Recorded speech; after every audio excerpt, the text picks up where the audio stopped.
Необычное. شهریار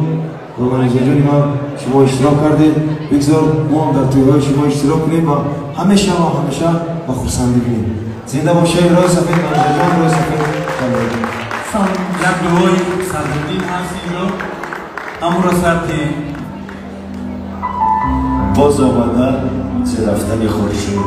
دور نیست در زندگی است دیده و دیدار برسد عروس و داماد میروند میرم امیدم گوهرم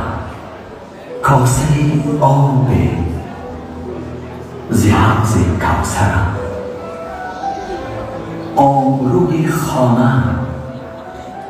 بال و پرم میروی خوشبال امروز از برم جان من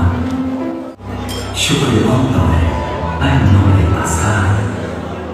شد تو فیلم بشمار یک پسر رو عروسی مبارک دخترم غمگسار و مهربان چون مادرم میدهم اینم تا از جان دعا تا ابد باد و نگهبانم خدا خانه باد و پر از پیوندها اختر بختی تو رخشد در سما نازکی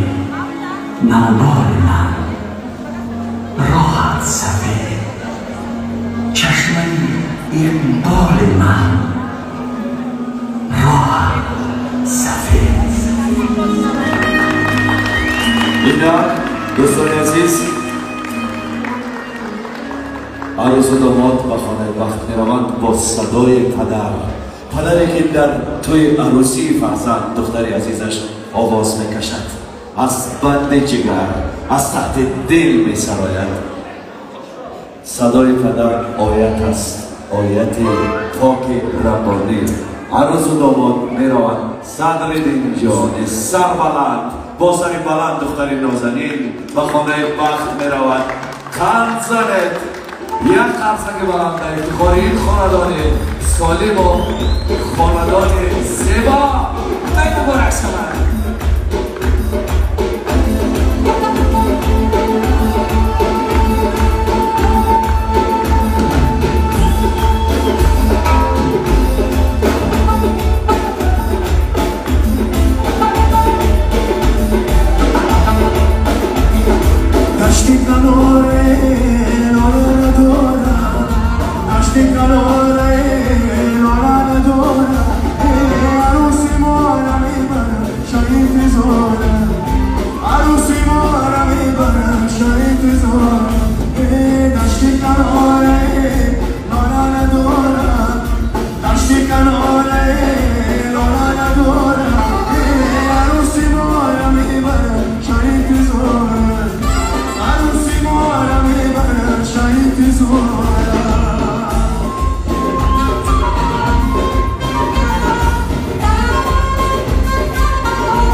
شما عزیزان